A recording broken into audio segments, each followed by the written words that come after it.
البيئة خصنا نحافظوا عليها، ما خصناش نرميو الأزبال في الزنقة في الشوارع. On devrait peut-être planter et moins acheter de choses. L'écologie, c'est pas du luxe.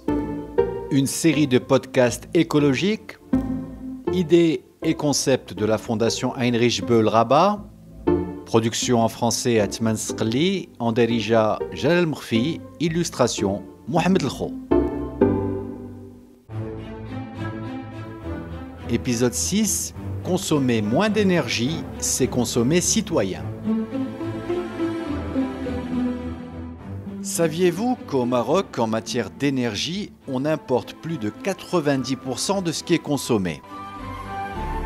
Côté chiffres, la facture est salée. En 2020, avec le confinement, moins de déplacements, moins d'activités économiques, la consommation d'énergie a baissé, la facture énergétique a chuté de 35% en un an. Mais en 2021, rebelote, avec la reprise, la facture énergétique a grimpé de plus de 25% pour les 9 premiers mois de l'année. En 2020, comme en 2021, on parle de plusieurs dizaines de milliards de dirhams. C'est pas de l'or blanc, c'est de l'or noir, mais ça fait des pétrodollars. Y a pas que des bidons dans le pétrole.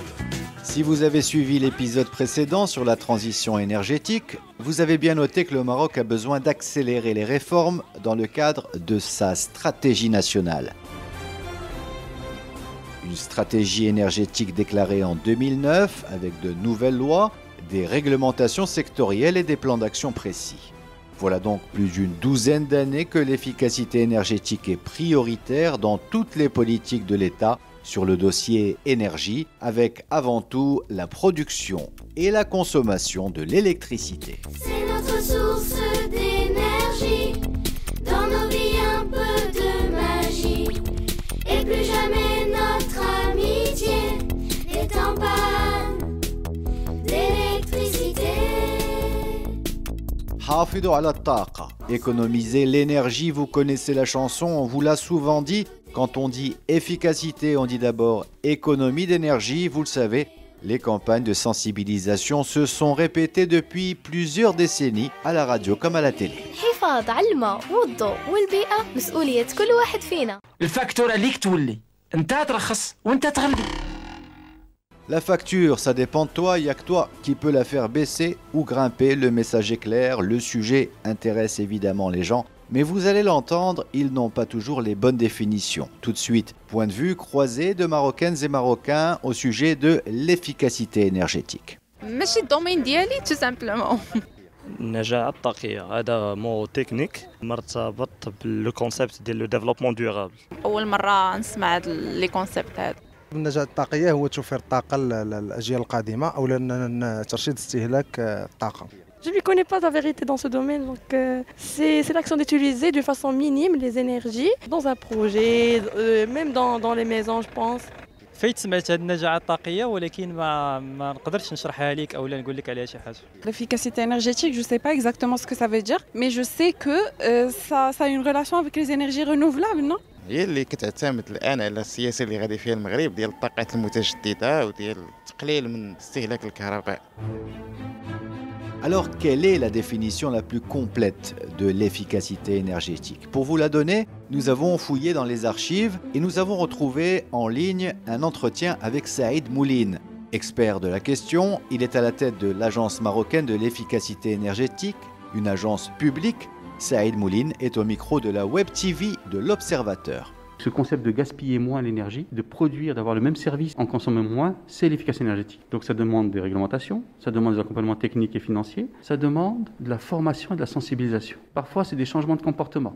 Et il faut aussi que l'État soit exemplaire. L'AME a signé plusieurs conventions avec des ministères. Tout bâtiment public, toute flotte de l'administration doit être mise à niveau. Pour cela, il est très important de montrer que tout le monde est gagnant. Quand on consomme mieux, on baisse la facture énergétique, les émissions de gaz et l'aspect social, parce que ce sont des emplois dans ce secteur qui se développent.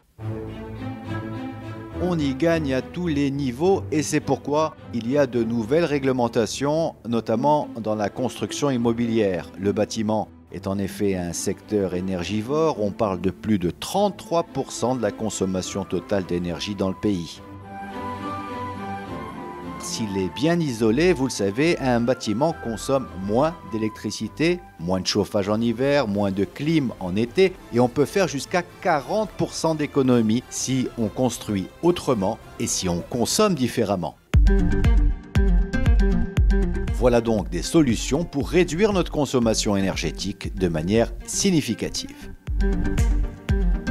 Pour en savoir plus sur tout ce qui peut être mis en place pour améliorer l'efficacité énergétique au Maroc, nous avons demandé à Touria Bradi, universitaire, experte en la matière, de nous donner quelques éléments de réflexion. L'efficacité énergétique constitue le principal levier pour rejoindre la trajectoire optimale qui limiterait la hausse de température à 2 degrés Celsius. À titre indicatif, des audits énergétiques sont devenus désormais obligatoires pour les industriels dont la consommation dépasse un certain seuil. Cet audit-là revient périodiquement, c'est-à-dire qu'il n'est pas effectué qu'une seule fois dans la vie de ces organismes. Des audits énergétiques généralisés pour tous les gros consommateurs et puis des lois qui touchent l'ensemble des secteurs. La dernière en date est inscrite dans la loi des finances de 2022 et elle nous concerne tous. C'est une nouvelle taxe pour l'électroménager, congélateurs, climatiseurs et même ordinateurs, des équipements énergivores, une fiscalité verte pour encourager les consommateurs et les entreprises à se diriger vers d'autres produits ou d'autres méthodes. Actuellement, notre consommation grimpe tous les ans. Industrie, urbanisme, agriculture, transport, sans oublier la démographie. La solution, c'est de consommer efficace, responsable, citoyen. On retrouve notre experte Touria Bradi pour quelques conseils et bonnes pratiques. Les mesures de l'efficacité énergétique sont de deux types. Celles qui sont liées à des aspects comportementaux des individus et celles qui nécessitent un supplément de financement. Par exemple, l'utilisation des lampes basse consommation. Ces lampes économiques permettent de réaliser des économies d'énergie comparativement aux lampes traditionnelles. Pour des réfrigérateurs, on peut réaliser une économie de l'énergie en minimisant la fréquence d'ouverture de la porte. De même, pour les locaux qui sont équipés de dispositifs de chauffage, il faut veiller à ce que lorsqu'ils sont en fonctionnement, les fenêtres doivent être fermées. Lorsqu'un équipement devient vétuste, il faut choisir des équipements les moins énergivores possible. Pour en savoir plus sur les alternatives à mettre en place, direction maintenant la zone nord. Nous sommes à Chefchaouen, une cité référence pour sa bonne gouvernance sur le dossier énergie.